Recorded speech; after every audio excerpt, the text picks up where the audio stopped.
Good morning, Del Raisers. April 6th. Doesn't even matter anymore what day it is. We want to stay healthy, we want to stay alive, and we want to stay happy and positive.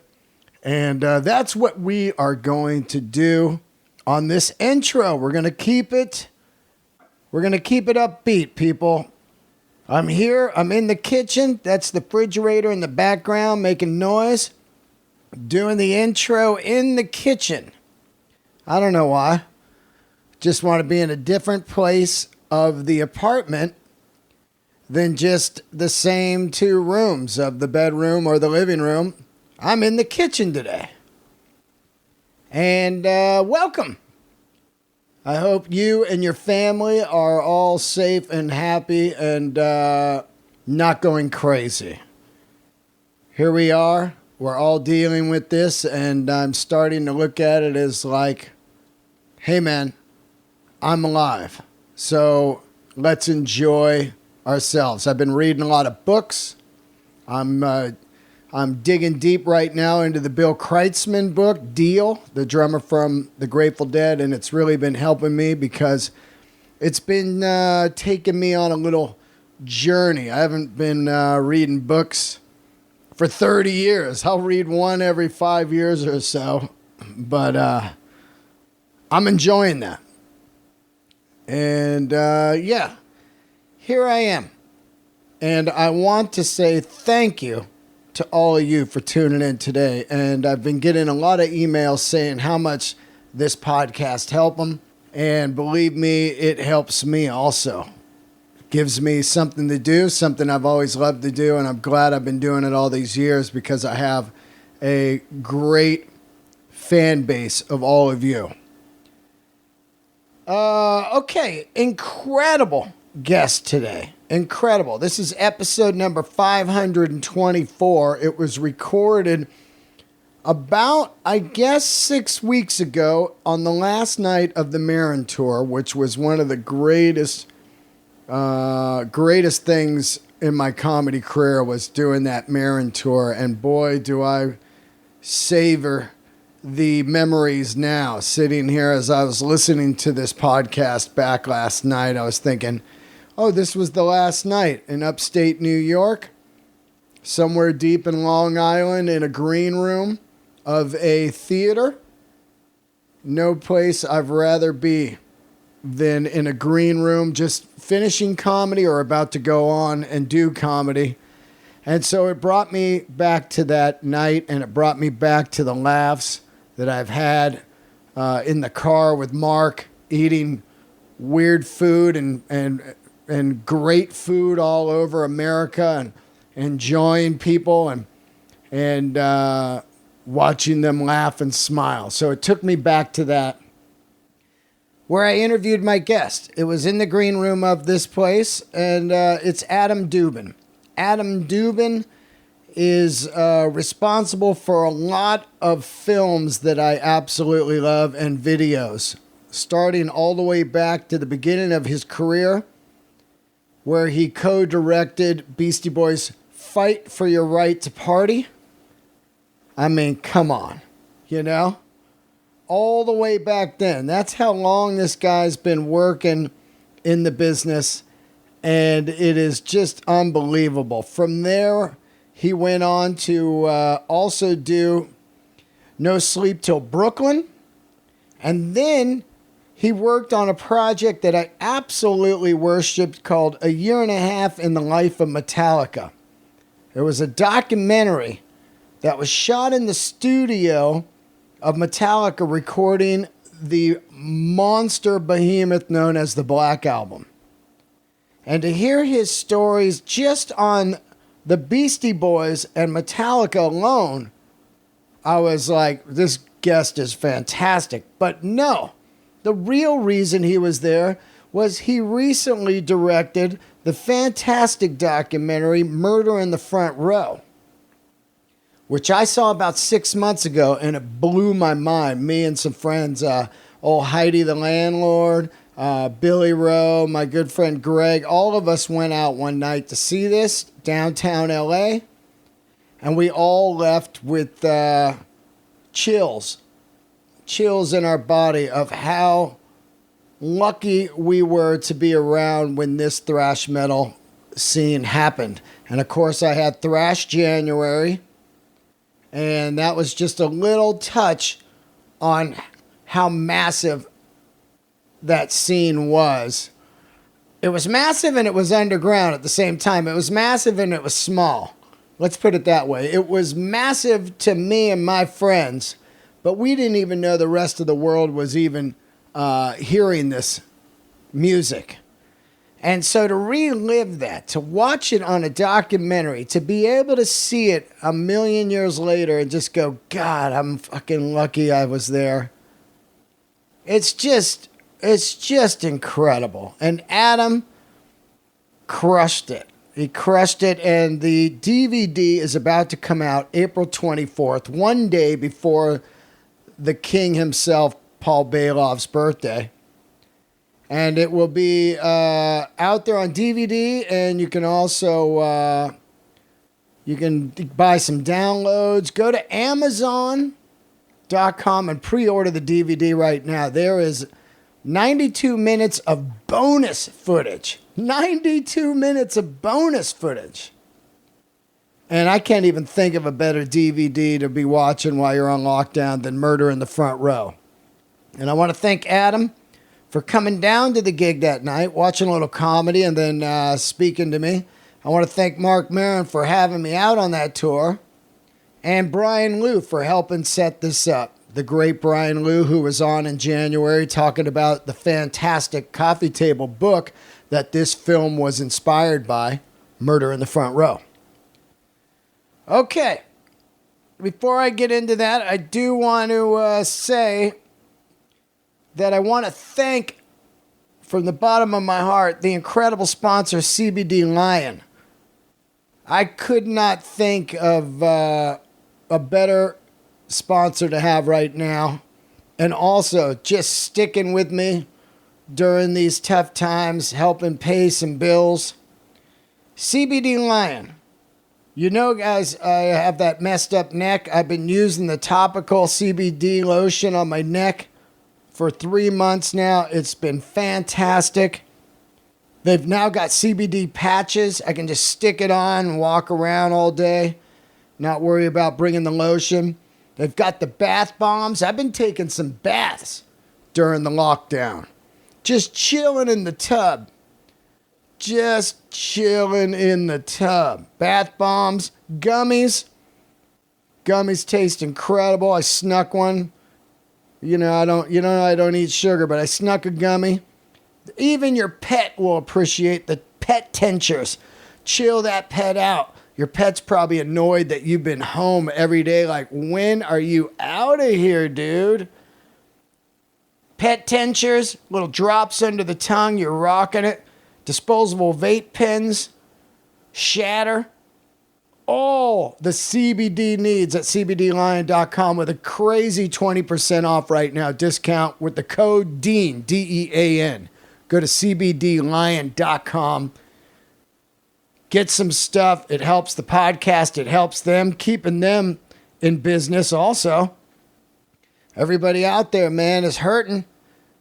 Support Andrew and all the CBD Lion clientele and employees. Without CBD Lion, there's a lot of clientele out there that'll be missing out on their CBD stuff. And, man, we need it. I love the CBD stuff. CBDLion.com. Use the code DEAN, 20% off. Also, the Patreon has been kicking ass. You guys, oh my God. I can't even tell you. I can't thank you enough. All kinds of new Patreoners since this lockdown happened, and it really helps. Saxon, that's a guy's name. I hope it is. I hope that's your name. Denim and Leather, Saxon. Welcome to the Patreon. Brian Stratton popping up a big bonus donation. Thank you. John C. Dermody. Thank you. AJ Lewis, David Walker. Jeffrey Hatch pops it up. Michael Anderson, Matt Benezik, Darren Kupalong. Man, I have got some dudes listening to this podcast, huh? Connor Carlson, Ryan Spax, Joe Morris, Jesse Akakakaka. Oh, Charmaine last night hit me up after the comedians to help benefit that streamed. Charmaine, thank you so much. Those are all the new Patreons. Patreon.com/Dean Del Rey. Let's get into it right now. Thank you guys. Stay healthy. Wash the hands. Keep the candles lit. Here he is, Adam Dubin.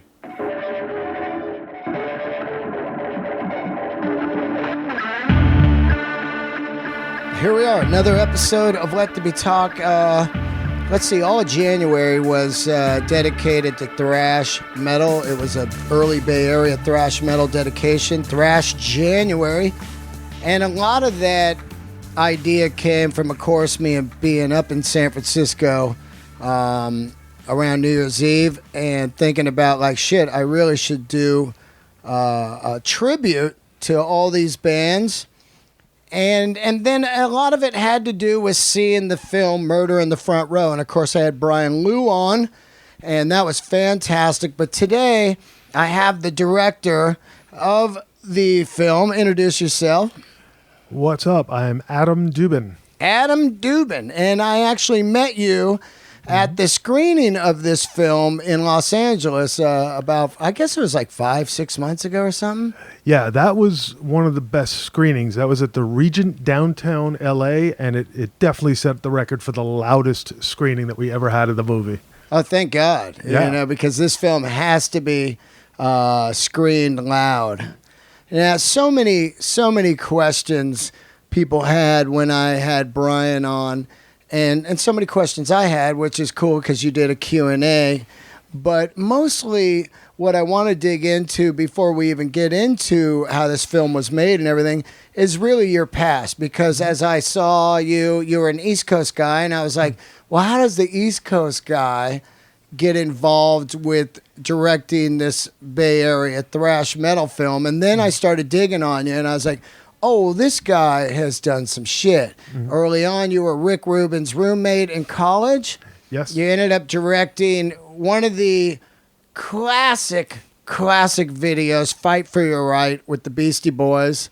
And from then on, you're completely off to the races, as they would say. Yep. All there and all crazy times. And it just, everything just worked out that way. I mean, you try to, position yourself, be in the right place at the right time, be involved with the right people. But, I mean, so much of it is chance and fate and good vibes at certain points.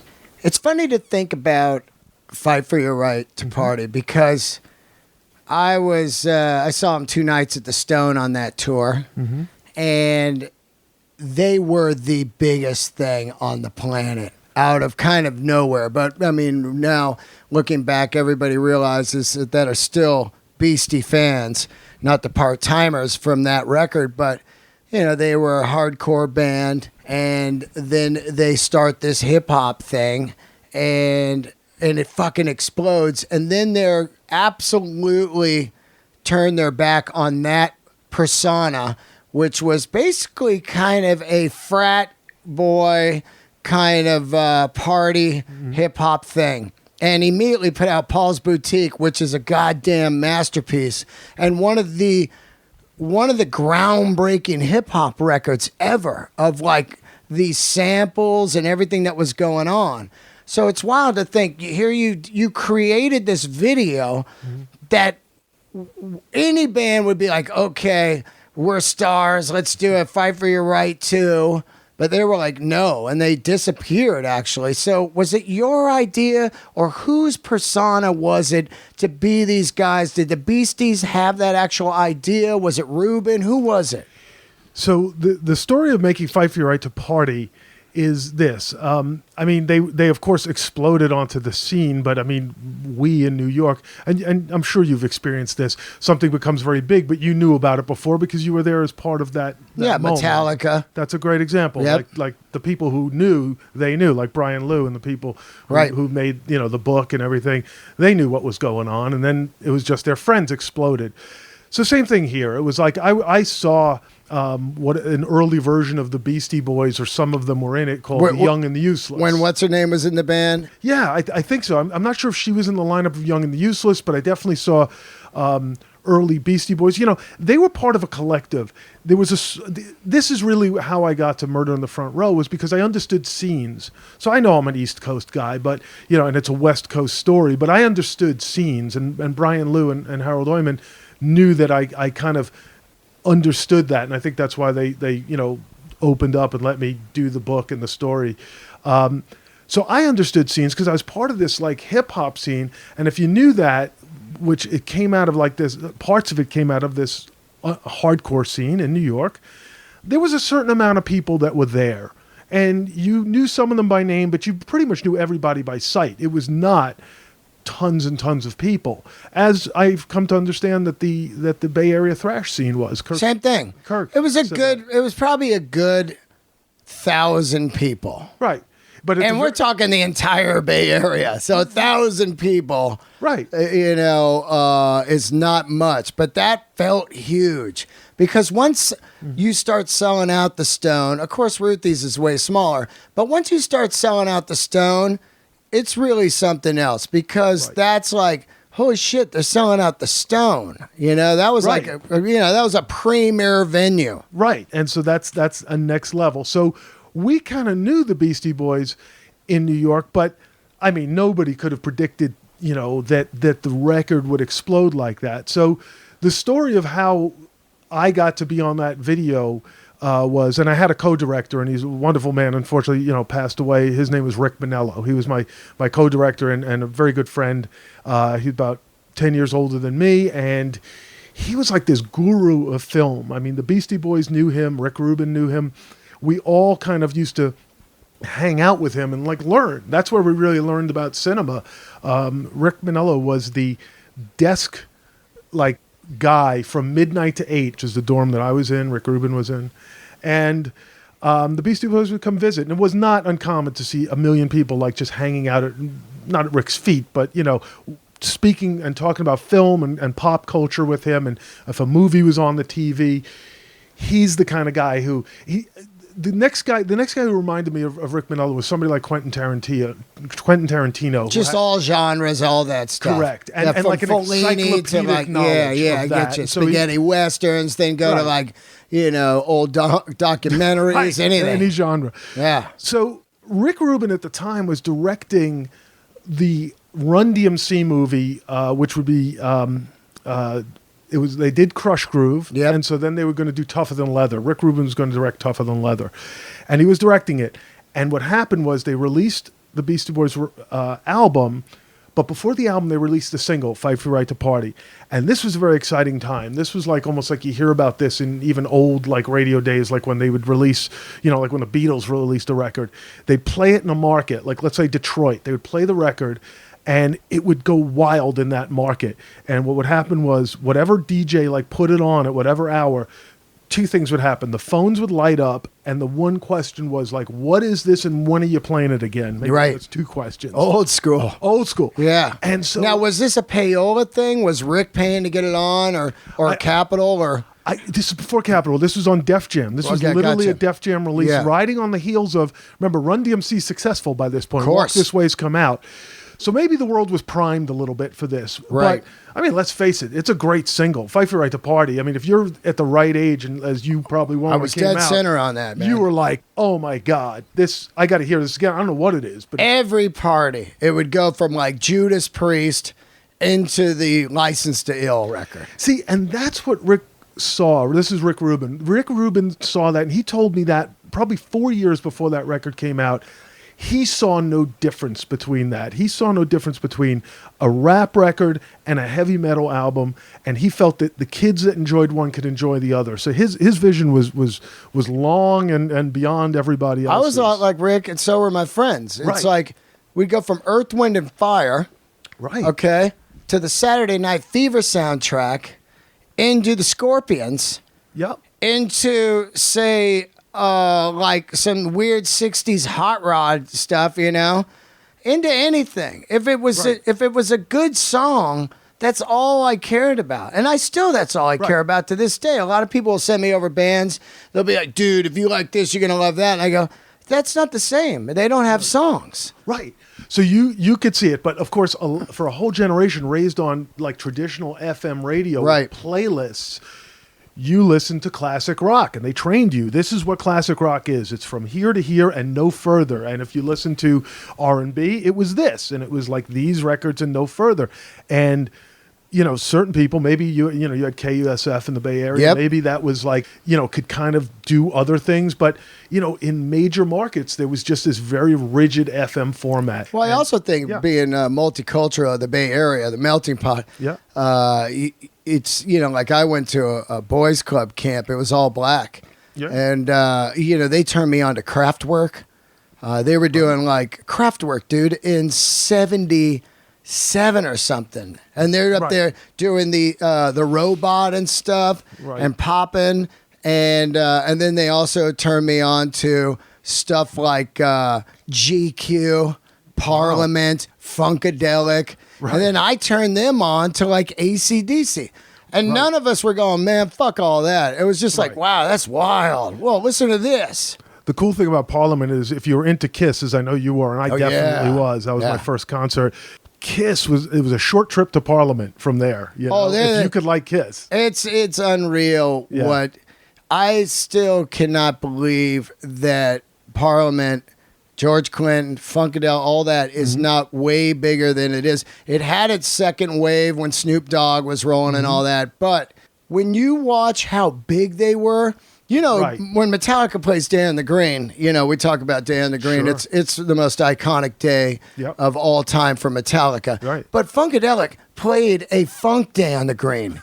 That's awesome. And if you watch their shows and shit, they had the mothership, they had a flying saucer. That's what I mean. This shit was Kiss Part 2, man. Right. And all on Casablanca Records, of course. Yeah. But all with the theatrics was there. It wasn't just the music. It was like, this whole thing. And you would stare at those record covers the same way you'd look at Kiss. It was just, it was incredible. Yeah, it really was. So Rick Rubin's directing this Run DMC movie, and he is like up to his eyeballs in this. And the Beastie Boys record catches fire in one market after another. And it was a very exciting time to be at Def Jam Records.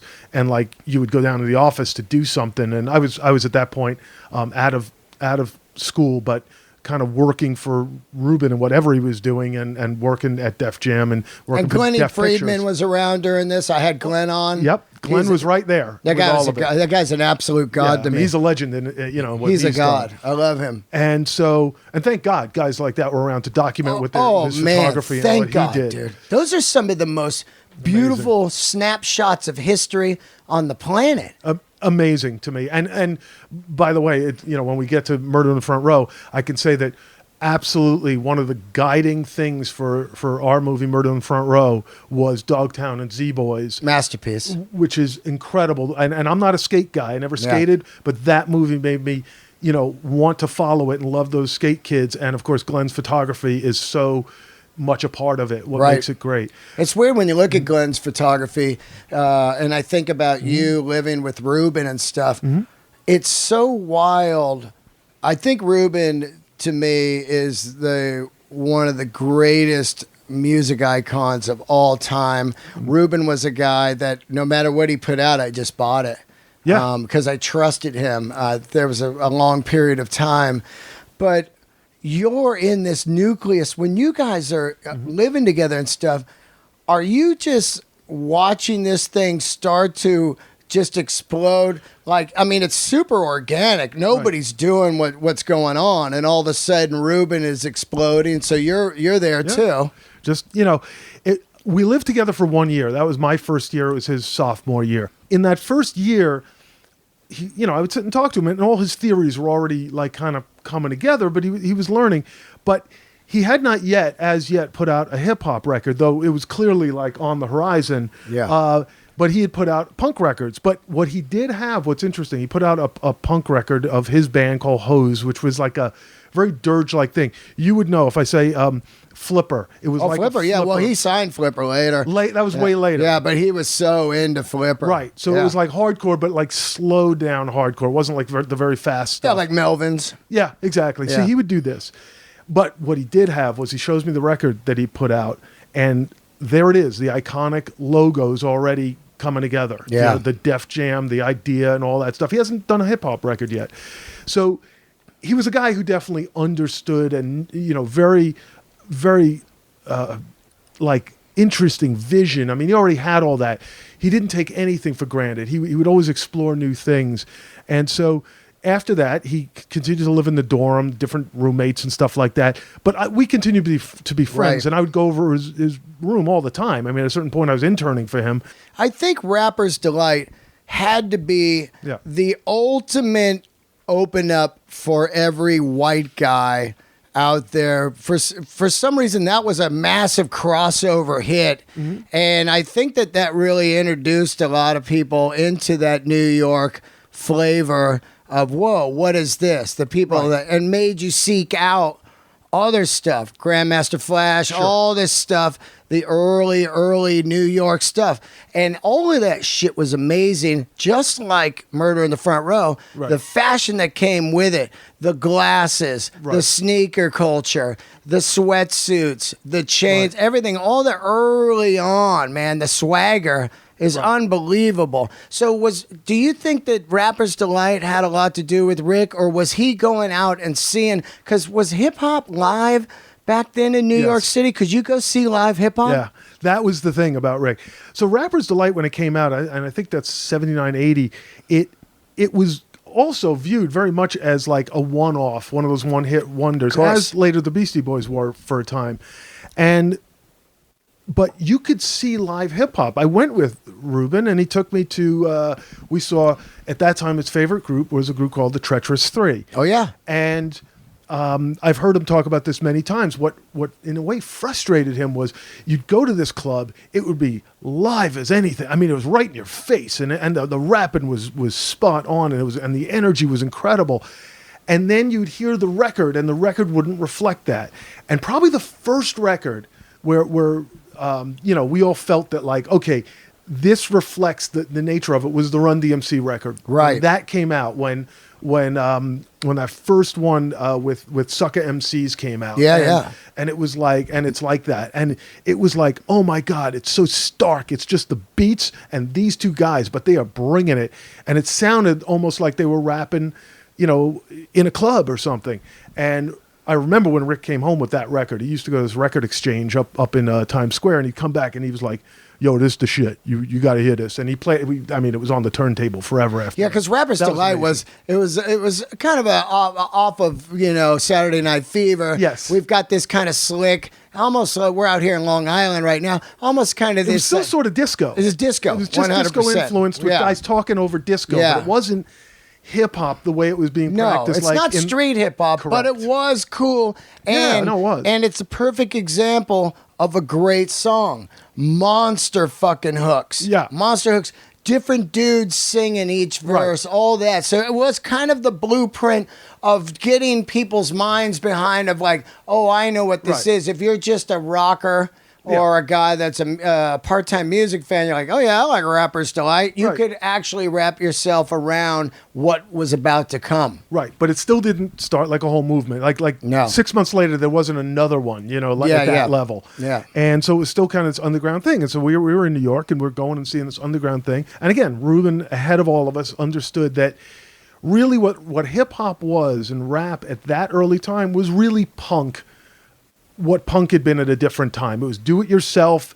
It was street, and and very importantly, as you pointed out, the fashion connection. Just as punk had a fashion connection, there was a look. Just as metal had there was a certain uniform. There was certain things that were understood that would tell other people, I'm into this genre Absolutely, of music. And that was very important. Yeah, I wanted a sweatsuit right away. There's a guy in my neighborhood, and he stole these sweatsuits because they were $100. Right. So he'd go to Mervin's, and he'd steal these things, and you'd give him $25, and you'd have one. And I remember this is back when they just kind of came one length. Right. And I was like, God damn, these are, I got a 27 length. They're like 36 length. And they had these colors. I knew them all. Adidas sweatsuits. Right. And they're way better back then. I love them now, but back then they're almost like satin. They're shiny. Right. So I had one they had rare colors, smoke. Right. And then they had like white with blue stripes. Then they had crazy, yellow with green, like kind of almost a Rasta one. All these different ones, but I wanted one of those right away. And next thing you know, it's Kango hats. Right. It's sneakers for sure. Oh my God, yeah. So, again, I mean, Run DMC, they put forth a uniform. They sang about their shoes. Yeah. Their shoes were as important a part of the uniform as everything else, is the hat and the chain. Yep. And so they were that. But interestingly, when the Beastie Boys tried to adopt that, when there's that famous photo, Ruben bought them all the tracksuits. They kind of look a little ridiculous. Yeah, right. Dressing up like black, teenage kids. And so they had to adopt their own style. And boy, did they. Exactly what they needed. It was unreal. Right. Because it was like 3 different dudes. It was almost like Kiss in a way that each one had their own different face paint. Right. I mean, you look at, King Ad Rock. Yep. And then Mike D was kind of this kind of slick kind of looking business guy or whatever. And then, the leather jacket. Yeah. So it's 3 different, completely different looking guys. And then that goddamn VW thing. I saw it at the Rock and Roll Hall of Fame. It belongs to the Rock and Roll Hall of Fame. Yeah, we all saw it. It does. Yeah. So this is going on anyway. The record's catching fire, and there was an immediate thing, and it happened at Def Jam Records that some suits came down from MTV, and they told Ruben that we need a music video for this song in 2 weeks. We're holding a slot in heavy rotation, which at that time, if anybody knows MTV, that was God. Yep. If you had a slot in heavy rotation, your song was God. And so they told him, we have to have this, and he didn't have time. He was literally directing for the next month. So he turned to Rick Manello, my co-director, and said, we need a video right away. And the Beastie Boys wanted Manello. He was the guru of film, although he'd never directed. And Manello he knew everything about film, but he was a bit of a nervous character also. And he then turned to me and was like, and as he famously said later to me, he was like, well, I knew if anything went wrong, I could blame it on Dubin. So, it's like, were you going to NYU for film school, directing? Absolutely. Same thing as Rick Rubin. Yeah. Okay, gotcha. We were both in the film program there, and I graduated just a few months before, and I was working on Rubin's film, which was Tougher Than Leather. It was like Rubin and Russell and Run DMC were all there. They were making this film themselves. They kind of felt like they'd made Crush Groove for somebody else, and it was a hit. Crush Groove was a hit, and it definitely an exploitation genre film, but it was a hit, and it made money, and the soundtrack made a lot of money. So they were kind of like, we're going to do this for ourselves this time. We're going to finance it. We're going to do it ourselves, which kind of was the way they had made the record. So, of course, they would think that way. And Ruben was like, I'm going to direct it, because he was very cocky and very secure. He could do that. And so he just got involved in directing that. So anyway, we had literally 1 week to make this thing and come up with something and come up with an idea and do it, and very little money to do it. And the one thing that everybody was certain of, from the Beastie Boys to Ruben to all of us, was that it couldn't be like other stuff. So I think, to me, the proof is always that had anybody else done Fight for Your Right to Party, they probably would have done a traditional video. They would have stood the Beastie Boys up in front of a graffitied wall someplace in the city, of course, and had them like just rap the thing, doing moves, and doing moves as if they were b-boy teenagers, and that would have been it. And instead, we came up with this idea of who these guys are. And the Beastie Boys were as much a part of writing it as we were. We all sat together. There was one day that we all sat together. It was the 3 Beastie Boys, myself, and Rick Manello, when we wrote the idea, and then we pulled it off like a small movie. We basically shot it like a small movie. And, like anything like that, it's happening very quickly. You just hope you get it. You just hope we're shooting on 16 millimeter film. Amazing. And of course, it's very expensive, and you have to get it right. I don't think we had money for even 2 takes. Pretty much, if it worked on the first take, we moved on. Anybody who makes films will understand this. We had 60 storyboards, so that's 30 setups a day. That's insane. Like, we should have known better. We didn't. It's insane kind of filmmaking, and we made it. We did it at Sunnybox Photography Loft. Again, anybody who knows films knows you can't move locations. You need like kind of one location, lock it down, do everything in that location. We didn't have any money to pay actors. Every bit of money just went going either for guerrilla. film. Yeah, film or the crew. And so we had all their friends come down, and like Murphy's Law's in it, and all the people from Def Jam Records were in there. And we just kind of filled it up. The idea came from something Rick Manello suggested, which was, let's just do something like the party scene in Breakfast at Tiffany's. Oh, wow. Which is a great old movie that Blake Edwards directed, of course, very famous for Audrey Hepburn being the star of that movie. And there's a party scene in the middle of it that's just basically a gag fest, which is Blake Edwards later went on to direct the Pink Panther movies. So you can imagine, it's just gag after gag of stuff happening. And we just said, let's just do that because it's in one location and it'll be fun. So you kind of do it. It kind of happens, and it was awesome because there was nobody there from any record company. I mean, Ruben came down because there was a day off from filming Tougher Than Leather, but like kind of people. Russell came down for a few minutes, but nobody bothered us. They were all just like, yeah, go do, have fun, kids. They were like, do it, and we made it, and we made it. We cut it together, and 2 weeks later, there's this thing. It hits MTV. It hits that money slot of heavy rotation. Yeah, like 3 p.m. right when kids are out of school. Oh my God, it went bananas. And here I am. I'm 6 months out of film school, and I've got like the #1 video in the country. It was insane. You could never think that. You could never even dream that would happen. No. And that happened, and it was absolutely amazing, an amazing time to be just part of that world and involved in that world, and to have that one small part of this stellar success that the Beasties had. And I just want to add, because people who weren't there at the time, maybe you'll remember, is that there was a lot of the press. There was a lot of backbiting. There was a lot of stuff with people predicting, oh yeah, all right, they got this hit, but in they thought they were a joke band. Right? They thought they were a joke. And thought it was a joke band. See, they didn't understand. Young people understood. Somebody your age at that time understood. Yeah. No, this is real and this is great. Music critics who had grown up on listening to, and I'm not cutting on it, but like Eric Clapton records and stuff like this, they were just like, oh yeah, years from now we'll laugh at this like a one-hit wonder, and they didn't see that this had a place to go. And of course, as you mentioned, the wonderful record Paul's Boutique, which the Beasties did without, at a certain point they didn't need Ruben, they didn't need us, they were their own directors, they were their own producers, they're great. Yeah. I mean, no one Boutique even didn't get the respect. No one saw Paul's Boutique coming. No. And I'll tell you what, man, Paul's Boutique right now, of course, is a massive underground masterpiece. Right. And most people either know Fight for Your Right or they go to Sabotage.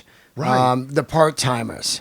Right. But when you put on and you listen to Paul's Boutique, and you go from the very top, Hey Ladies, into like Eggman and all this shit. And the Hey Ladies video is so incredible. Love it. So incredible. And they are even ahead of their time for the area they were in, because they're in East Hollywood, which is the hottest spot now going. Right. They were in Silver Lake when when it was fucking $2 to live out there and kind of gangster. Right. And these guys are setting up Grand Royal, all this shit. I mean, these guys were complete visionaries. They totally were. They found the new East Village, and that was there, and that's where that all was happening. And kudos to them. They set up shop, and they got away from everybody and made a great record. But, of course, we know at the time they didn't get the respect they needed at that time either. And the record company didn't even give it the kind of push. They didn't even, the record company didn't even see what they had right in their hands. It was unbelievable. Right. Of course, time has told a better story. And again, the Beasties keep pushing on. And, of course, they're a Rock and Roll Hall of Fame band. I mean, they deserve to be that. And, and just amazing talent. And they just got better and better at being their own producers in their own unit, bringing in whatever they needed. Oh, they're to me, they're one of the most next level of all time. Mixing genres, right? I can listen to them at the same way I listen to Public Enemy. Exactly. Do the right thing. Yeah. Fight the power. Sorry. Yeah. So you're working in that hip hop area in that world, and that explodes and everything. But then you start you do an interesting project that I absolutely love. The year and a half with Metallica, Yeah. which is one of the greatest of all time. That era, of course, is Black Album. And is that the making of the Black Album? Yes. You're in there. That's all the famous stuff of like the darts at Kip Winger. Yes. The hey, you want to fucking sing it? Why don't you come fucking sing it when Yeah. his voice is trashed? Yep. That whole gnarliness of being Right. in the studio recording the Black Album is one of the greatest VHS tapes of all time. Thank you. And I think that era is so mind-boggling to me of Metallica. And of course, for wherever I may roam and nothing else matters. And that what's the big travel video? That was Wherever I May Roam. Oh yeah, Was that the is. travel. Yeah, I love Yeah, that yeah. one, man. That was just just a great one. burned out in buses, and Yeah. I always reference that when I want to show travel on something I'm shooting, a sizzle or any video, and I reference that, because it felt like this insane grind. How does this project start? How do you hook up with Metallica? And did you know it was going to be? And were you shooting the entire time? Yeah. So what happened was there's this, Def Jam's Def Jam, and there's this split between Yeah. Rick Rubin and Russell Simmons. American. Right? Yeah. Rubin goes west and sets up Def American, which again, like if you even think about that, leaving Def Jam, like I can do it again. Like even think about that as like And no even fear. bigger. Right. And even bigger. So he goes west, and what's he start working with? Danzig, right? yeah. The Black Crows come out of Yeah. that. Trouble. Yeah. Okay, and it's like just amazing records. The Those Four Danzig Horsemen. records, Oh, Danzig Slayer. records Slayer, of course. He's doing great work. That's Right. actually what caused the split in a lot of ways. Right. So Is great. that right? Because I don't think it's specific. It's not specifically, but it is definitely going to be if you're in a hip hop world and you bring Slayer in and you're doing like Yeah. Rain and Blood and Seasons. I think it just shows between two guys that are visionary. I mean, it's like Rick and Russell. Russell wanted to do more R&B. They're successful. And Rubin's into I think Def Jam could be anything, including Slayer. And they, whatever. I mean, it's two creative forces. They don't see eye to eye. Right. Rubin just said, I don't, he's not there to be involved in grief and fighting and all that stuff. He's like, I'll go set up elsewhere and do it. And I don't think he didn't, I know he didn't look back. He just went. So I kind of followed him out there, and I'm making music videos and kind of. Who were you doing at the time? I did videos for Wolfsbane, for Trouble. Wolfsbane, right. Wolfsbane, Yeah. right? Blaze Bailey. Yeah, Blaze Bailey. Yeah. You joined Maiden later. With Trouble. Who Yeah, else? yeah. Were you doing just Rubin stuff?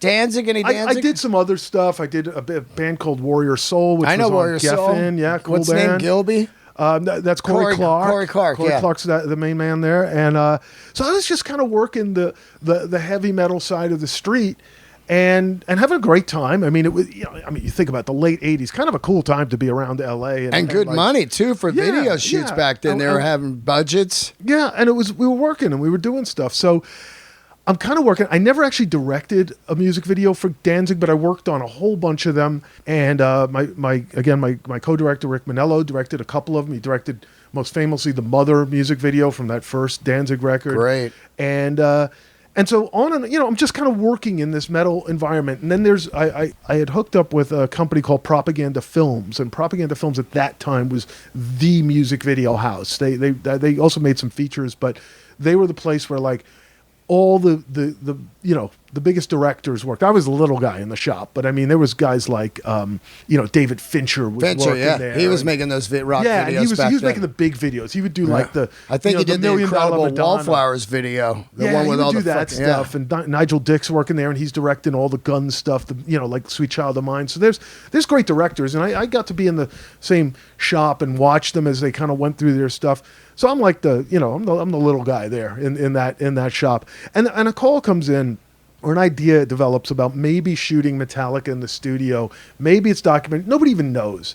All they know is they've made 4 albums, each one bigger than the last. They're just, they're amazing. I'd still, as of that point, not seen them live, but I knew a lot of people that they knew in common because I knew the Danzig guys. I mean, we just knew a whole bunch of people in common. So it was really just a matter of time till I was going to meet them. And it was kind of like go in and talk to them, and maybe we could film something. You know, it was not like a hard and fast idea. It was just like a notion, like maybe this will work. So I get there and I start to talk to them, and it's pretty clear right away that like Lars wants to film something. James absolutely could leave it behind and not do it. Of course. Yeah, he's just like, what the hell is He's this? still super shy back then, James. Yeah, well, the day I met him, he sort of like, he doesn't know me. So, he had his game face on. Like, I know what you said when you first tried to Move go talk on. to him. Yeah. Well, Yeah. I got that, James. That's a true story. Yeah. Well, Move on. I got pretty, you know what? Yeah. I got a few more words, but if you boiled them down, he was telling me, move on, dude. Yeah. Yeah. And that's what I got. And Lars was kind of like, well, maybe we'll see, might be a good thing, we'll check it out. Yeah. And so I'm like, so I just said to him, look, I'm out here. Let me come back with a camera tomorrow. If you like what I do, fine. If you don't, we'll never see each other again, and that's fine. And so Lars was kind of like, he looks at James. James kind of shrugs and like, he shrugs with this look of like, if that's what it's going to take to get this idiot out of here, then go to it. And he like gets up and leaves.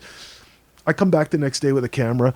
I start just filming. I don't see anything. Early video? No, the wonderful thing, thank God for Metallica, that they sprung for the money to shoot 16 millimeter. Are you kidding me? And I explained to him, that's why it has that classic look. That's why it looks like fucking great. It's got the Woodstock. ambers. That's why it looks like Gimme Shelter, because it's 16. It's beautiful. Yeah, it's got that amber look, that especially that stuff when you're in the studio, like that pool table room and shit. Yeah. The way that the wood on one-on-one, I think that's one-on-one studios. It is one-on-one. I think the way that wood pops off on it and shit. You got it. You see it. It's there. That's wild. 16. Right. Because they probably didn't think it was going to be a year and a half, right? No. So they're like, they didn't know fuck anything. it, just go 16. It'll be a couple weeks. Right. It'll be a few weeks, and it's nothing. So they actually paid for just one day. They were like, come back tomorrow. So I had like just a few winds of film. I mean, just some like probably a few hundred feet. I just stayed out of the way. I'm good at, I did the fly on the wall thing, and I just filmed. And there's one shot from all of that filming that day that made it into one of the videos. Lars has this thing, everybody knows, he tapes his fingers. Of course. Fingertips. It's kind of like it's the thing I think he gets from his tennis career. Right. And so he tapes his fingertips to hold the sticks. And he was doing it, and I just kind of did a whole study of that. And I wound up using some of that footage 2 years later, whatever it is, when I'm making maybe a year and a half later, I'm making the video for Nothing Else Matters. But everything else that day was just, they were getting drum sounds. Getting drum sounds is like, oh my God, it's like so watching paint monotonous. dry. It's like, it's the most boring thing. Snare. Conk. Right. Conk. Hit it again. Conk. Hit it again. Right. Can you tighten up the bottom spring? Is that bottom spring on there? Right. Hey, let's try another one. Can you call and get the Noble and Cooley in here? Now you're down for an hour of sandwiches. Conk, conk. Nah, I don't like that. Let's go back to your other snare and let's change the skin on that. Let's go with a Black Dot Evans. You're going, what the fuck? Right. How do you make this interesting? There's no way. There's no way. Yeah. Scorsese, he's got nothing on it. You can't do it. So I just shoot a bunch of stuff, and I turn the film in, and I go back to New York. I'm done. I figured that's it. And I don't hear from them. 2 weeks go by. 2 weeks, I get a phone call. They want you to go for it. And I was like, great, wonderful. I fly back to California, and they tell me at the time it's like about November of 1990, and they go, it'll probably be 4 months, and you'll be back home. So they put me up in the Oakwood, the Oakwood, Cokewood. Yeah, exactly. Yeah. Oh man, it was rough the and ready Cokewood. back then. Now, did you have a lady at the time or anything? No, I was single? I was like free to do whatever I needed to do to make films. That's all I cared about. So I was just like, I hung out there. I'd go. I needed, because film, unlike video, film at that time 16 is shot in two separate there's, you're shooting film and you're recording the sound audio separately on a Nagra. So that's why there's a slate. Click the slate, you line up the two Did tracks. you have an audio guy working with you? I had a friend named Vinny Giordano. He actually had produced the Tougher Than Leather movie, and he and I were filmmakers. He was working with Danzig. We would kind of like, we'd work each other's gigs. So I called Vinny. I go, you want to do this thing? It's probably going to be about 3-4 months with Metallica. And he's like, yeah. And he's very cool. He's so exactly just a the two-man crew. That's it. Holy shit. So it's it. It's us. Yeah. And you got to fit in. So right away, you got to fit in. All right. So easy done. It's like we get in there, and like Jason couldn't have been nicer. Came up, introduced himself. He's nicest the best guy, sweet, wonderful man. Kirk knew that we knew Danzig, and the whole crew was a little like kind of, I would say standoffish, but guarded at first. He doesn't let you in right away. And James, of course, at arm's length. But very soon, this is how I knew that I was going to stay, was they started hazing me. Oh, yeah. They start throwing shit at me. Jason style. Yeah, exactly. Not as bad as him. He No, got of the worst course, it. but yeah. But I mean, I knew when they were like throwing stuff at me, and James is threatening me with knives and stuff. You know what I mean? And Yeah. and there's all this stuff around. Because boredom. The studio has a lot of boredom, so they start looking at who they can mess with, and we're right there with a camera, so they start messing with us. Yeah. So that was when I knew. I was like, yeah, I guess they kind of like us. They're not throwing us the hell out of here. So, again, the other thing about that is you start to hear these songs. Like, I had no idea. Shit, right? And they're playing all together in the round, because that was really Bob Rock's great breakthrough. Was like, no, you're not going to play this shit separately. Yeah. You're playing together in the round. You need to look at each other. And of course, he got that great performance out of them. The push-pull, man. The push-pull is where you get like James kind of yelling at Lars, like, I'm not going to sing. My voice is shut. That was fucking great. But that tension, that energy is in the record. Yeah, it is. Right? Yeah. And it's interesting, too. I recently saw a Bob Rock clip where he said that, and I don't know if I really believe this. I like Bob Rock and stuff, but it looked like he was kind of, he's like, yeah, they had no idea about tuning down. I said, well, you could tune down, it'll sound heavier. And they did Sad But True, but these guys were doing different tunings and shit before, so I don't know what that's about, but... I don't. I read that and I was like, yeah, I thought they were tuning down before that. But I mean, I will say this: Bob Rock's a great producer, and he did show them a lot of tricks. Maybe not that one, of course, but he showed them some wonderful things. He brought arrangement, right. He brought in many of his own guitars. There's that one with the B bender on it. That I think it's a Telly with the B bender, and that got in there. And he really, open them up to a whole lot of things. And if not sonically, man. Oh, holy shit, this record sonically. And I tried to show that in the video, where you see all these different things, especially when we got up to, and we did about a week at Little Mountain Studios in Vancouver. And so Bob, that was where he was from at that time. Yeah. And he brought in like all these guitars. You mean Clear Mountain? Yeah. Yeah, the studio, Little Mountain. I thought Little it was Little Mountain Studios. Who owns that? Brian Adams, I mean? I thought, well, there was another producer there who, Bruce Fairburn, who produced a lot of Bruce stuff. Fairburn. He did the Jovi record, I think, up there. He did, and they had done Aerosmith Pump was done there. I mean, very big records were being done there. AC/DC's Razor's Edge. Yep. That was a big one that was done there. So, very, it was cool because Bob brought in those things. And then there's certain scenes in the movie when they're not in one-on-one, and you could see that's when James has like the double neck guitar, the Jimmy Page double neck. Love it. He's got, I think there was, and it's probably, let me see, I don't remember what song it's on, but he's got the, I think it's a big Gretsch, like with a with a Bigsby on it. Yeah, he's got like a White Falcon. That's the one. Yeah, like the Malcolm Young one. Right. All that, and the different amps. It's a completely different band now. Like they're experimenting, and they're coming off of one of the greatest records I think in their catalog, and Justice for All. So to go in and completely do this different sound is a lot like the Beasties. It's like, look, man, we did 4 fucking metal records. Let's take it somewhere else. Exactly. And it's like, to their credit, they never just did the next record, sounding like what they did previously. I mean, and sometimes that works, and sometimes you get different things, and there could be fights between fans, but in the end run, thank God they're pushing themselves each time, Was there any time where they were like, get the fuck out of here? Yeah. I mean, I used to get that all the time. That was a little more joking and stuff. There was a few times they said, hey, look, can we shut that down? And I also had a lot of respect for what was going on. I knew that, like, particularly you're filming a guy doing vocals. If you get it a couple of times, you can shut down your camera. Yeah. You don't need to keep rolling continuously, especially there's something very personal about vocals. Especially when he was doing Nothing Else Matters. He had never sang a ballad like that before. Right. And it was, the band talked him into doing it, and he didn't want to do that tune. And it's like, you're really, he's becoming a different singer at that era because he's getting away from the, whiplash, and now it's like, so close. No matter how, and there's camera guys around, and maybe he's cracking or he's not as strong. He started taking lessons and all that shit. He had vocal problem, so I can get it. After a while, you're like, "Hey, get out of here," or maybe there's some tension going on, and it's like you want to get some of the tension, but then you're like, "All right, I get it." It's not a National Enquirer. Correct, and you have to have the feel. That's it. That's Yeah. the feel. That's why I always feel like I never got thrown out of there permanently, was because I just knew where to ride that edge and then stay out of their way and let them be respectful. The first job in there is to record a great record. It's not to make a great film. No, It's not at really, all. you got to respect what they're doing. There's a funny thing that I don't think I ever talked to anybody about. It was just a moment that I remember when they were singing, when James was doing those vocals.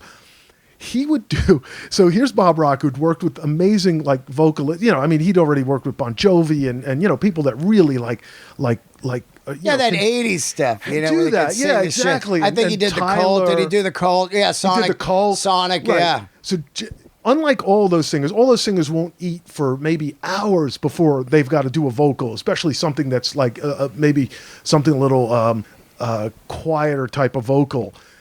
Hetfield orders in a like a rib dinner. Yeah. Ribs, and he's eating all this stuff, ribs and all this stuff. And like Bob and the engineer Randy Staub are looking at him like with wide eyes, like, what the hell is he doing? Yeah. But he's like, he's Hetfield, you know what I mean? Yeah. And he like needs to feed, He's like, I'm going to sing like a girl, but I'm going to eat like a man. Exactly. I don't want anyone to think I'm a pussy. Right. Exactly. And He's so that, And I remember this comment, and I don't think I caught it on film. It was just something that like Bob said. He's like, he's just like shaking his head in wonder. He's like, I know singers who won't eat for a day before they have to do a vocal like this, and you just chowed down on like a double rib dinner, And he's like, and James is like, yeah, I don't care. And he like marches out there and he delivers, amazing.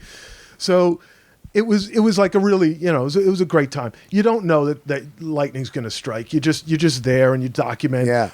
I can tell you that as those songs came together, oof, boy, you knew something amazing was happening. When they would like put it together and Bob would do like a basic mix on Enter Sandman, and then you hear it on those, the godlike speakers. I mean, Insane. you're like, oh my God, how could this not be the greatest record of all time? This is the Led Zeppelin of now, It's sad like, but amazing. true. It's just so fucking gnarly to me. Right. I mean, it is just a punch in the face. Amazing. I'm watching them build that tent. I still remember it, to get the James crunch, around the amps. Yeah. It was really pretty amazing. But when they got it, now you're back in the studio room, the control room, and he's hitting it. It's like, and you're just like, oh my God. Yeah. And the whole place is shaking. It literally is shaking the place. So When you after you shoot the whole thing a year and a half, do you know what they're going to do with it, or you just gave them the footage and moved on? the classic thing with Lars is he's always like, film everything, don't miss it, just get out there. And I've said to him a million times, what do you think this is going to be? And no idea, just film. Yeah. And he just sends me out. And it's been that way since 1990. There's no idea.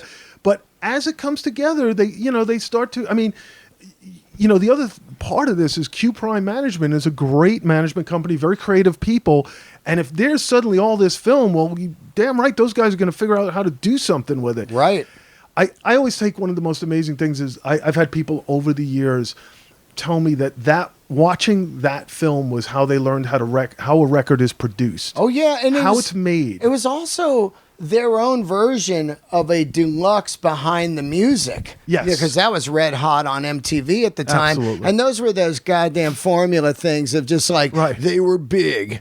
Or, first it's like, they met on the streets. Right. They had nothing to eat. Slept in a van. Right. They hit lightning. Then they crashed, Where they were like, at the time they had those videos of that. And then they also had those other cool DVDs of the making of a record. The Who. There was these ones, Steely Dan and stuff. Exactly. But this was their own way of just grabbing everything and making something. But usually with those 70s records, which are great, you sort of wish there'd been a camera crew rolling when Rumors was made, but there wasn't. I know. It's like, it's just, you have Ken Kelly's book about it, and that's really the documentation that exists of that great record. Well, also we have the money machine known as the DVD. Now, the money machine of the DVD was starting to get red fucking hot. Yes. And they sold for, I believe, like $30 at the time. So in your mind, you're like, hey, look, if you start putting out these DVDs,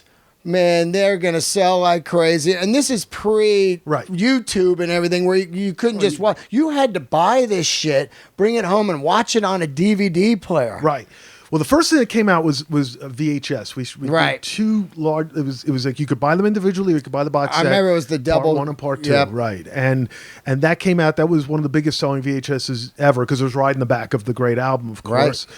And later on, it came out. I got this great laser disc from Japan of it. Yeah, It's awesome. The laser laser disc, It was man. Japan, of course, put that out, and it's great. And it's got all that stuff on it.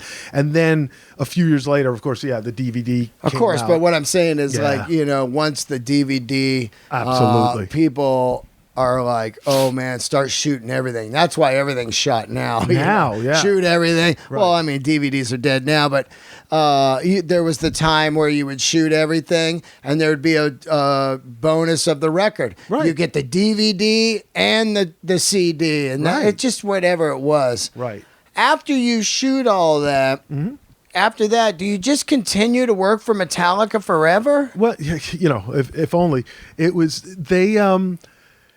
It was sort of like they call me when they need me. You know, Right. they know I was out there. They liked working with me. Thankfully, and I was fortunate. I was very fortunate. I mean, I always, you're only as good as the last gig you do for somebody, and they would call me back as needed. And I've documented a number of moments during this amazing career that they've had since that first meeting in 1990. So, I still get the call back sometimes, and it's wonderful. And if not, I still go to the concerts and enjoy them and love seeing them. And in a way, the movie Murder on the Front Row was the one and only time that I cashed in a chip and asked them to appear for me. It was the one and only time I've said, "Can you do something for me?" And I'm eternally grateful that they sat for my cameras. Let's get into this. I had Brian Liu on, of course. We spoke pretty extensively about the early days of thrash metal. I was there, so was he. Yeah. He had a camera, so did Harold. Right. Thank God they're shooting all these photos and pretty damn organic. At what point do you get involved with Murder in the Front Row? Now, did you put out the book for them? Nope. Or just you saw the book and wanted to do the DVD? Not even that. I got to know Harold. I got to know, Brian. I got to know we first met at the Rock and Roll Hall of Fame induction for Metallica. That's right. So that goes back to 2009. And we very vaguely kept in touch, but we re-met a couple times. And one of the times that we met each other again at a Metallica event, he had just put out the book.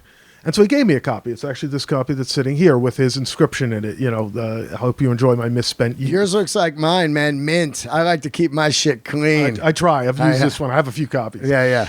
So he handed me that, and I looked through it, and it grabbed me instantly. Yeah. It was like the power of those photographs. Of course, there's some nice text and writing from people. Alex Skolnick has a nice passage in there, and a few other people, Rob Flynn. But it really was those images. They just, and I'd been to a few hardcore and thrash shows on the East Coast, so I kind of got it. But I mean, I could see what was going on the West Coast was next level and off the hook and unprecedented. That energy, Unbelievable. So I kind of started to explore. It stayed with me for a while, the book. I did not start to do anything instantly, but I knew that there was more to the story in those pictures than was in that book. And thinking back to Dogtown and Z-Boys again. That always was in my mind. And I just said to Brian at some point, I was like, I'd love to do a documentary. And he was like, yeah, that's cool. But Brian was not like going to give this story away to just anybody. He really he protects this understanding of what the Bay Area thrash scene was. He's like, I always think he's like the keeper of the Holy Grail. He's the historian of the scene. And I, really approached him and Harold, had a in-depth meeting with them about 4 years ago, and I said, this is my vision of what this is. And they, of course, at the same time were telling me these stories about it. And we just had this great story session. It was for 2 days. We kind of just hung out together. And at the end of the 2 days, I had pages and pages of notes. And I realized something right then. This scene is so rich. There is so much story there. I never got to the days in the Omni and stuff when like Rob Flynn writes about in the book. Yeah. There was so much material that I realized from the start of the Bay Area scene to the unfortunate and timely death of Cliff Burton, you've already got a movie. You've got 90 minutes. Absolutely. And you could do 4 other movies. If Netflix wants to make a documentary. Well, you could do one on each band. Absolutely. And then the last one would be the combo of all of them. That would be amazing. As I've come to know this, I've said, man, Testament should be its own documentary. Absolutely. Death Angel, its own documentary. Death Angel, for sure, Amazing man. story. Wow. I only touched the surface of any of these. Right. And so I kind of laid this out, and then I said to Brian, I said, I'm going to go with this full force. I promised to tell it right. And he, we understood each other well. We both loved Dogtown and Z-Boys as an idea. But basically the idea was like, let's get this thing. And I knew one thing. Anybody approaching this material, me or anybody, you need the cooperation of Metallica at that point. Well, that's what I figured I could bring to it. That's the anchor, yeah. Yeah. Yeah, you said something interesting at the screen, and I asked you a question, and you said that you only had a couple hours with Metallica. Is that true? Yeah, I made a lot of notes, and I knew what my storyline was. So I really wasn't one of those guys who's like, I'm going to ask a ton of questions and then I'll sort it out in the edit room. I really kind of knew what I wanted. Of course, you have to value Metallica's time. They gave me time. They picked where and when, and they said they were doing a 3-night stand in Mexico City. They were playing a stadium 3 nights, so that's really a week being there because there's a day off in between. And they don't work on off days. So it was like, come to the stadium, set up shop, and we'll give you 2 of the guys on 2 different days. On gig days? On gig days. Wow. So think about that. They're doing like 45 minutes for me. And then they've still got their other responsibilities. They've got meet and greets. And then they're still doing rehearsal. So I'm eternally grateful. They sat for me. They were open. They were just fabulous, and they came and like gave with a full heart. You know what I mean? And really told their stories. And the revelation of that day was none more so than Kirk Hammett. I've been fortunate on probably a half dozen occasions to have to interview Kirk for various projects we've been doing. Always something that Metallica's doing, and I've never had a Kirk Hammett in front of me. He's usually more reserved, and I'll talk to him about his guitars, and I'll bring his guitars in and stuff, and he's great. The only other interview I heard was the interview you did with Kirk, which was amazing, and I think he loves talking about this early stuff, and of course, guitars. I mean, it's Kirk. It's his world. He feels at home. Also, I'm not tooting my own horn, but I know that band. Yeah. And I saw that band as a kid, and I've known him since I was a kid. Yeah. And I was definitely I just feel like it's one of the greatest bands of all fucking time. Yep. I'm a huge fan, but at the same time, I'm not a fanboy when they're on. So I'm like, I'm really, these are things I wanted to talk to him about all my life. And I could have talked to him for like 5 hours. He didn't give me any time, any restraint or anything like, okay, 1 hour or anything. Sure. I had to fucking fly back to Vegas to do a show, or I would have stayed another few hours. And if it wasn't such a big show that I was doing in Vegas, I was at the Comedy Cellar, I would have just canceled it. I'd say, sorry, I'm going to be out here, Talking to Kirk Hammett, of course. Right.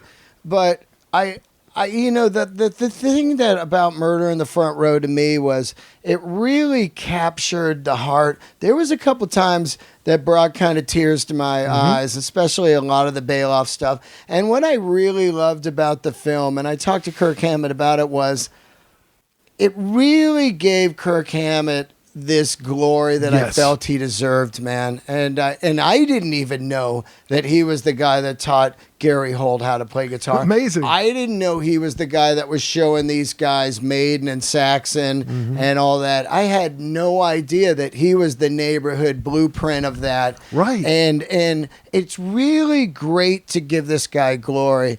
And absolutely. I don't think that and I said this on the podcast, I don't think he gets enough recognition of just how fucking good of a player this guy is. And it was just great to see it in this film. I was like, wow, all of us left with 2 things. We love Paul Bailoff. We have always loved Paul Bailoff. Right. And the second thing was, Kirk Hammett is he's the guy. Right. Because Exodus is the underground winners of this film and of the scene. Right. And he was the guy, Right, exactly. And so I felt, now I knew a bit about Kirk and I'd known him a little while, but I felt if I do this right, I'll bring that out. Because here you got, of course, I mean, Kirk is a, humble guy in that sense. He doesn't toot his own horn, and he's sort of caught between these two powerhouses, between Lars and James. Yeah, the Machine, right? And great stuff. But you got to know that like Kirk formed the band Exodus, and he's playing this music years. Lars and James, they hadn't even formed Metallica yet, but when they did, they were still in LA. Yeah, and he's doing this in the Bay Area. Yeah, so he wasn't like, you read so many histories of Metallica, and it's almost like Kirk Hammett came into being the day he joined Metallica. Right. And I was like, I'm going out back before that, and I'm going to show you who this man was. And it was great, and I didn't have to work that hard. I mean, you interview Gary Holt, he gives him props. It's the truth. Tom Hunting, he gives him props. Yeah. John Marshall was like, he's showing all of us what's cool and how to play. He's teaching everybody. It was so cool to see that. Yeah. It was the crown jewel of this goddamn film. Yes. Because look, I love James, and I would talk to James for 10 hours on my podcast just to really dig in on what are your fucking demons here, dude. Mm-hmm. And I love Lars, and I tell everyone to fuck off that says anything about Lars. I just say, get the fuck out of here. Right. But to really get to see Kirk Hammett shine in this film, and also to see a vision, a brotherhood of going, well, Bailoff is not a good singer, but this motherfucker knows the music like me. He knows the history of British heavy metal. He knows the heart and soul of this, and he picks him to sing. Right. The line is great. He says, he wasn't a good singer, but he was good enough. Yeah. And of course, as a proponent of this music, I mean, maybe what he might have lacked in vocals, but oh my God, as a front man, I mean, you could only wish to have somebody that, out there and working the crowd. Well, he was the thrash metal Bon Scott.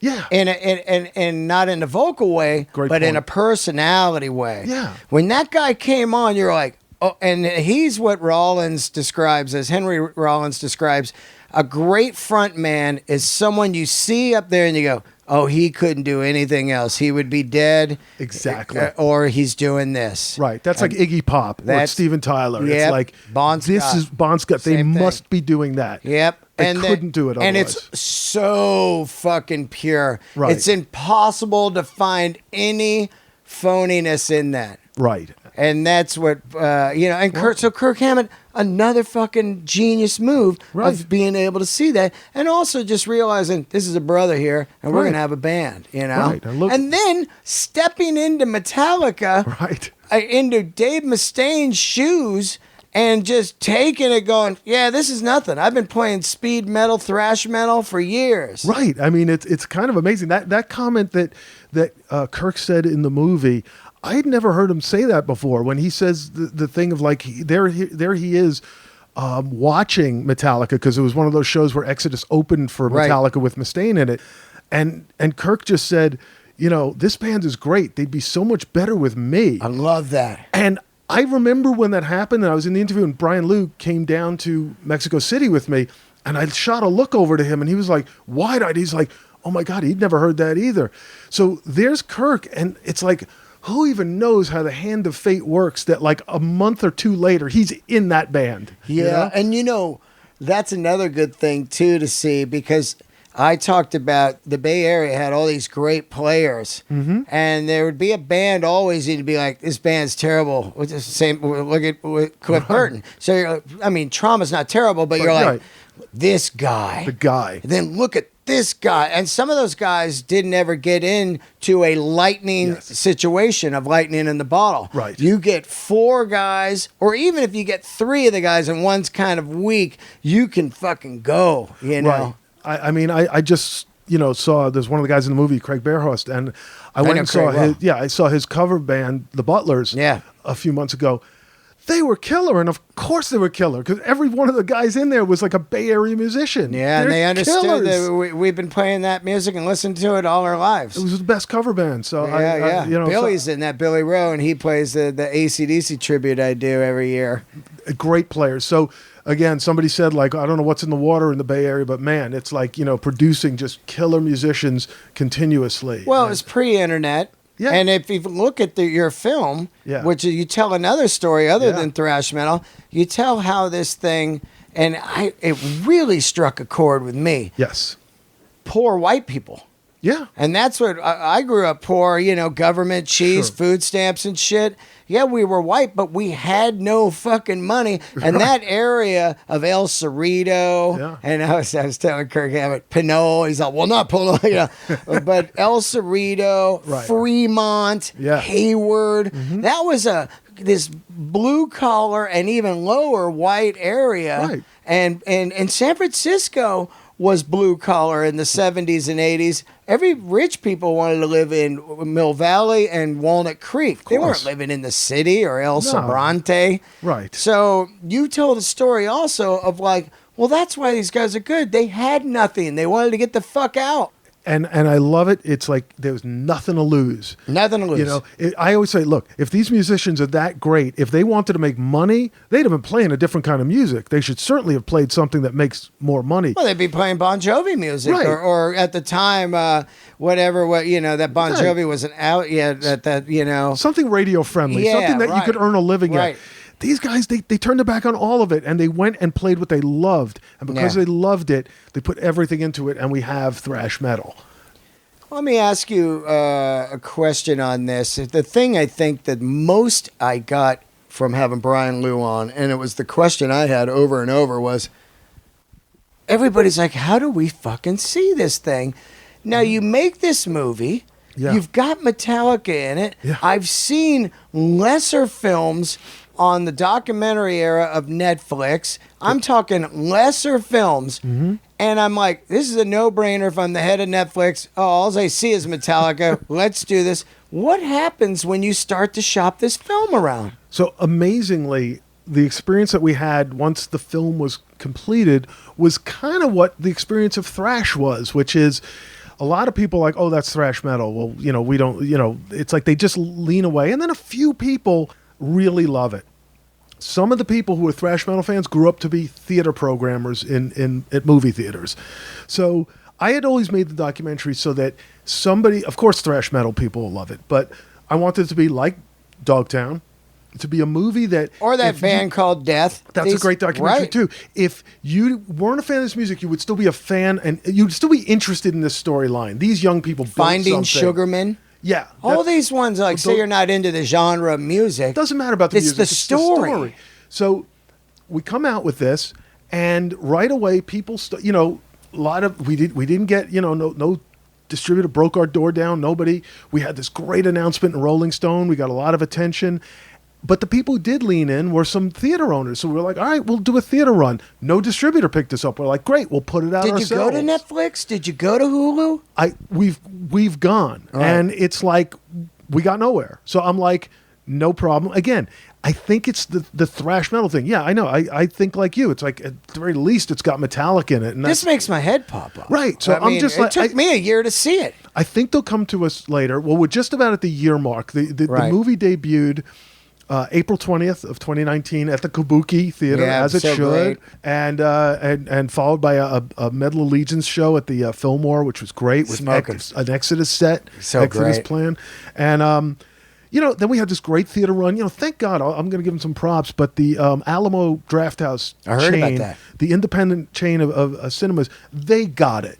They got it, and they programmed it. And you know, they program, you know, big hit movies, but they also do program indie films, and they got it. And a lot of indie films places got it. And you know, theaters all over the place, they're like, I'll screen this movie. So they did, and we did over 100 screenings. And then there's a distribution company, music video distributors, and just, you know, I wanted to get this in so that people know where they can see it. Still, no, we have not gotten a streaming service. Well, I think it'll come eventually. Yeah. But The DVD's getting ready the to come out. DVD and /download, so you'll be able to buy both, Finally. obviously. Yeah, will be on April 24th, and that was done because that was the closest release date before Paul Bailoff's birthday on April 25th. That's great. So we timed it like that. Brian Liu, of course, the keeper of all these dates, was like, do it that one. I was like, okay, great. Yeah. Of course, we honor Paul Bailoff with And that. there's a shitload of outtakes now. Amazing. So the movie itself is 92 minutes. I wanted the story to play like the music itself. It's fast and to the point and gets done, doesn't overstay. It felt great the time. Yeah, it was the right timing. We started to put together bonus segments because there was so much extra footage and so many people said great things that couldn't find their way into the movie. And we wound up putting together these little segments. There may be, some of them are 1.5 minutes, some of them are 3 minutes. But at the end of the day, we have, amazingly, I don't think anybody does this, we have like about 92 minutes of bonus material. So the DVD is going to have it, and we're going to put it out online. And we already put one out when we did the home video announcement, which was this great segment called Musical Influences. And I would ask everybody when I started the podcast, like, what got you into music? What is something that got you going? And everybody had different answers, great answers. Some obviously the same. A lot of Black Sabbath, a lot of Kiss. Of course. But then like very varied stuff. You know, you got Mustaine going in there with like Motown and stuff. Yeah, you know? and Rush. A lot, you know, for like Death Angel, Rush. So I was like, put it all together in a clip, put it out there. That's so There's cool. no point locking this stuff up in a vault someplace. Put it all out. So we put it out. So there's going to be wonderful outtakes of stuff and cool thoughts and everything. And there's one really cool one where Kirk's talking about how they like made the first Exodus demo, and Gary Holt talking about how he like went to work at a paint department, you know, just so he could like make the money to pay Paul Bailoff back some money, and then he quit the paint, you know, department. Yeah. Just cool moments. And in the end run, so all this stuff's coming out April 24th. People can download it and buy it. They can buy it on DVD, and So there's great DVD, packaging. and iTunes, shit like that. It's iTunes. It's already up on Amazon. Is it? Pre-orders? Yep. Oh, It's on pre-orders. Amazon pre-orders. Badass. And it's already available. Vimeo's already doing pre-orders on download. And I always think, I'll just say one thing about the packaging. We did beautiful DVD packaging. We didn't just put it in that stupid box and just put it out there. Yeah.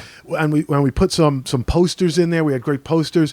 Because I always feel like the people that love this music are collectors Big at time. heart, right? Hoarders. You still have your records, you know? Yeah, hoarders. Right. Like, you know, And just I was like- everything. Like, look at this, man. This is my Metallica pass from Day on the Green. Right. Yeah. Everybody still has stuff. Oh, they do, yeah. So I'll just say that like there's some great stuff. You know, you can't have your favorite rock star sign your download, you know, but Yeah. you can sign this DVD. And that's why people like to have tangible stuff. So we're going to put that DVD out in a great box, and I think people will enjoy it. I can't thank you enough for doing this show. I really love the film, and if you come out to LA again, we'll talk some more about it. Yeah. and talk about some more stuff that you've done. We're here in Long Island. I'm about to bring Marin off stage right now, so I'm like pressed for time.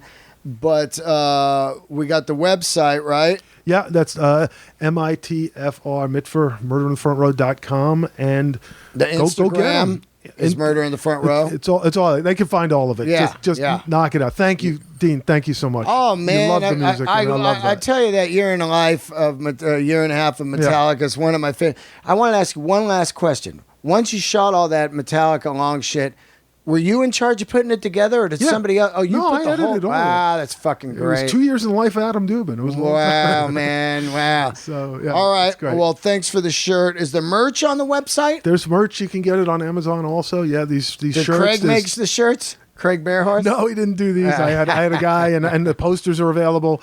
I just want people to enjoy this stuff. I think it's a fabulous. It's not just a genre of music. It's about a subculture that is Oh, it's important, full and, it's just- and a heartfelt. movement that was important. Absolutely. And we Oh preserve my that God, here. beyond important. We preserve that and here. big right now, man. We honor that. Testament's out killing. Death Angel. Slayer just wrapped up. Exodus. It's That tells you the most about this music is Yeah. that people still are wanting to hear it. Well, thank you, man. Thank Thank you so you. much. There you guys go. Make sure you check out Murder in the Front Row. It'll be out this week. And download it, buy a DVD, get a shirt, get a poster, tell all your friends about this. This film is amazing. I've seen it, and I absolutely love it. Thank you. Keep the candles lit.